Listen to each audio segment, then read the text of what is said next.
Hey guys, thank you so much for joining me. I have another exciting interview today, and today I'm here with Mavis. Mavis, thanks so much for joining us. Thank you for having me.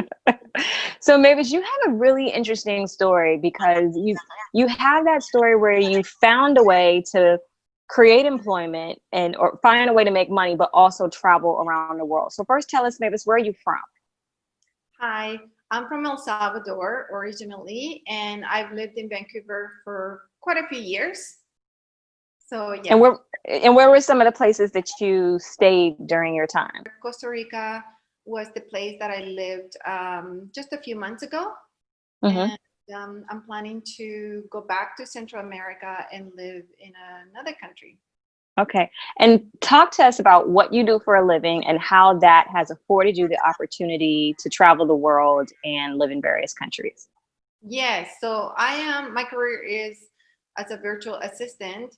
So I work online and I do different projects for companies.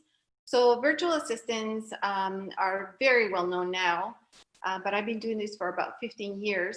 So I have built quite a clientele to be able to afford this lifestyle. Clients come to me and tell me what they want to be done on any administrative type projects, and I'm able to make money from anywhere in the world.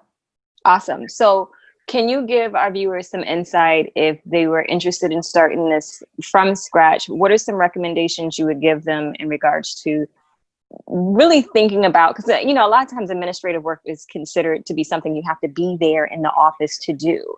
And you've been able to, you and other virtual assistants have been able to kind of use various tools to be able to provide those services to companies. So can you talk about that a little bit? Yes.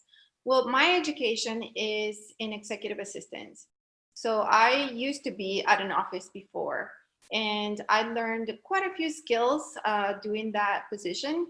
And so I would say this position it would be very popular for somebody who's done office work or any type of administrative work because companies need the same skills that you would use at an office to put together an office. Those are the same skills that companies are using on a virtual assistant from a virtual assistant, anywhere from marketing to a concierge, HR related. So Mm-hmm. any of those type of things would be a good start.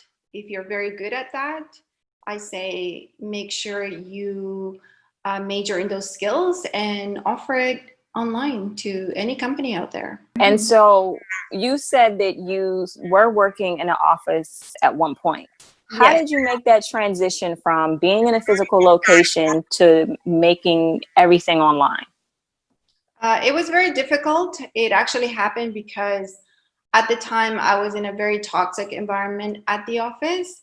And I have a daughter, and my daughter was going through things at the time. And I thought, I've been thinking about leaving this company for quite a while, and my daughter needs me there physically. So I think this is a good time for me to maybe get a part-time job and do something on the side. And that's how that started. It Okay. wasn't something that was very easy, to be honest with you. It was very hard. So when you say it was very hard to kind of make that transition, because you said you've been doing it for 15 years. So do you feel like it was difficult because virtual assistant was still kind of new 15 years ago, or because what exactly? No, it was because I was used to a consistent paycheck and I Mm-hmm. was making good money at the time. And being a single parent was very, very hard for me to be making those type of decisions. Mm-hmm. So it was more my paycheck, leaving that paycheck that was hard. Mm-hmm. Yeah. And so how did you adjust? How did you come out of that? I set goals. I wrote Mm-hmm. down what it was that I needed to do, and I gave myself a deadline. So I decided to get a part time job before Mm-hmm. leaving my full time position. Mm-hmm. And the position had to also pay a certain amount for me to be able to pay for my rent and my bills and things like that. And and then I gave myself a deadline to have a certain amount of clients within the next 3 months. And that's what I did. I worked very hard. I put myself out there. I went online and I posted ads for virtual assistants. And yeah, it was a lot of work. Okay, so let's talk about that a little bit. So when you say that it was a lot of work, when you say you put ads, like what were some of the things that you did? I put ads on Craigslist. That's a Canadian-based platform where you can post adverts. Also, Kijiji is another one. And there's LinkedIn, which has become a good resource for posting your services. So I was doing that as well. I was going physically to network events and things like that. Okay. And so you're the second person who talked about how LinkedIn is a resource. I know we have it in the States, but I don't think we use it as much. So can you talk about how you use LinkedIn to get clients? So you should have a great profile on LinkedIn. Also, it allows for you to post examples of your work or a portfolio. So you can show potential employers there what it is that you do and who you work with. And so that's a way of promoting yourself. And also LinkedIn has evolved for the last, I say, 3 years or so. And it has become the place for professionals to look for, network or post your services or, meet other people that are looking for either employees or clients. Great. So you decided to become a virtual assistant. So how did you mix traveling into the mix? So once you started this company, what made you say, okay, now I want to travel the world? Well, I started to want to travel the world because I hit my 40s. Well, I was getting close to my 40s. And I decided I just wanted to live life and enjoy different cultures and different experiences. So that decision was based because I was surrounded by a lot of death around me a particular time in my life.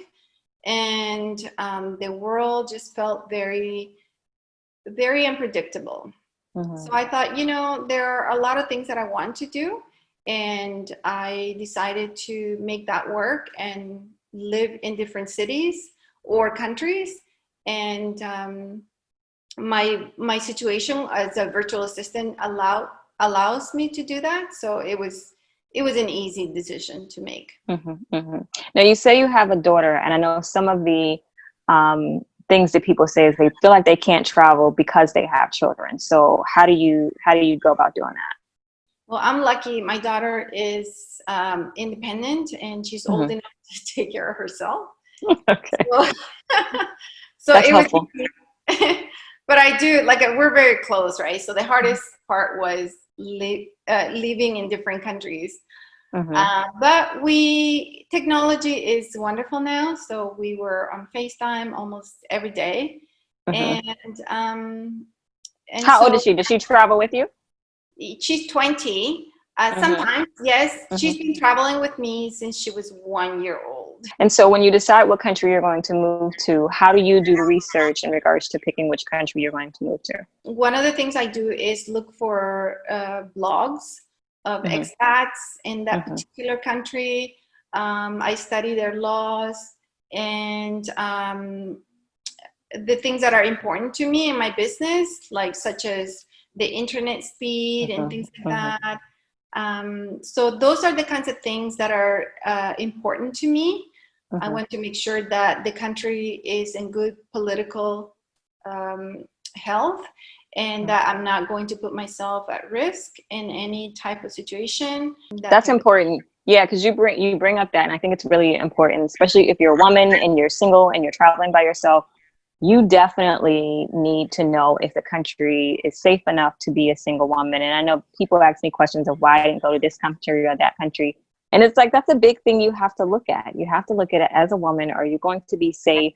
Most certainly. I've been to countries where I was just visiting, where I did not feel safe. And I thought I was street smart. and I could just stand up to anyone. But you never know what situation you're going to be in, and once you're there, you realize that you're weak and that anything can happen to you, and somebody could pull a weapon on you, and all of a sudden you have no power. So Right. I think just be safe. The friends that you meet in that particular country are like you, safe people, because you don't want to stand out.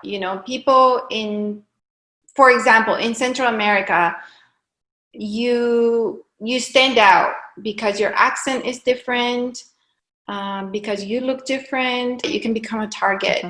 And if you're pulling your nice little laptop at the cafe, or your camera, those are kinds of things that will make you a target.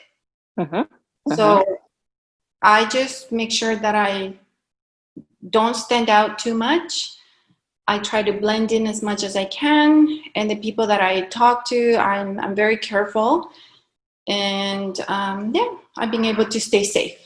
Yeah, no, that's a really good point. I don't think kind of touched on that a lot about the things, because it's not just South America. It's a lot of countries that you can look like a target, and especially places where it may be cheaper to live there, but it's also people can be struggling, and you just want to make sure that you're being considerate, safe, and all those things. So that's a really, really good point, and thanks for bringing that up. So when you said that you look at the political systems and the kind of like the laws of the country you're going to go to, like what does that typically entail? Well, just to make sure that there aren't any, for example, I'll tell you, I was supposed to go to Nicaragua around the time that I decided to go to Costa Rica. And Nicaragua at that time was going through a lot of issues. The people were angry at the government. The government took away a lot of their resources, and there was a lot of riots. The streets were being blocked. People were getting killed. I believe that week that I was supposed to leave, 60 people got killed. And so those are the kinds of things that, how much of friction is there between the people and the government. Research a lot of that stuff. It's all there.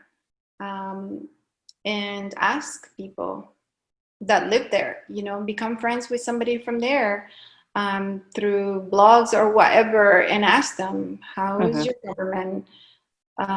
If you want to buy, because a lot of times I have gone to a place and I'm like, I can see myself living here. I want to look into real estate. Make sure that you can buy there, or that you can become a citizen, or whatever it is that your goal is. Just be educated. Totally agree with that. So you picked one of my favorite countries, Costa Rica. So how did you go about choosing Costa Rica for the place that you wanted to live? I had been to Costa Rica quite a few times, and I've always loved the country. It has so much beauty, and it was so easy for me to decide to go there. And I've always felt safe in Costa Rica. So, and I have friends there too, so that helps. Like when I was in Costa Rica, in the community where I was living, there was a guy there that was in the news who was attacking women. Wow. And so I found out that he actually lived 2 houses down from me. Yeah. Are you serious? Yes. So, and then another time, and this is supposed to be like a really safe area, right? Right. And so I was making sure that I was listening to the news as well. And I'm glad I did that, because that's how I found out that the guy was very close to me. And that was another factor as to why I came back to Canada, because I didn't feel safe after that. And, did they ever catch the guy? I'm not sure, but okay. It was in the news, and then they said, oh, he's being spotted here. And then they show a map and an address, and that was so close to me. Oh, wow. And, you know, after that, you're just like, oh. So you have to listen to the news as well. Yeah, listening to the local news can definitely give you some insight. You can't just stay on Netflix. Or, you know, Instagram or whatever. You got to make sure that you know your community, because, I mean, even where even living in North America, you still have to know what's happening. Absolutely. But more so in a country where you don't have, you know, the same resources that you do in North America. So. And how has moving abroad changed your perspective on life? I think that we, as a culture, you know, want the same things, and it's really nice to see other cultures and the way they live and survive. Because sometimes in North America, you know, you think you have issues, but you really don't. Yeah, so, you know, you get to see how other people live, and sometimes they live on so little money, and or a very humble home and things like that, and they're so happy, and they have their family and their health, and that's what matters to them. And or they may have a job that pays minimum wage, but they're extremely happy to have it, and it just makes you realize what's important in life. And it just makes you reflect on your own life and what's important to you, or what should be important to you. Right. So it's made it better, I would say. Good. And do you have any advice for those individuals who are considering moving abroad? I say, you know, just make sure that you can make money online in some form. That's important, because you don't want that stress. When you run out of money, you don't want that stress. Make sure that you really ask questions. Go to that country first, maybe once or twice, and get to know the people and ask questions, because vacation time is so much different than living in that country, right? And so, and if you're a virtual assistant like myself, make sure your internet works, because my clients rely on me. And I have to tell you, when I was in Costa Rica, I lost my phone and I lost 2 clients, and that cost me a lot of money. If you're good at your job and you have clients, that will be the first step. And then research and go to the country. Well, that was very helpful, Mavis. Thank you so much for joining us and giving us your insight. Thank you, and you're very welcome. All right, guys, until next time, we'll have another interview for you on experiences living abroad. Thanks for joining us.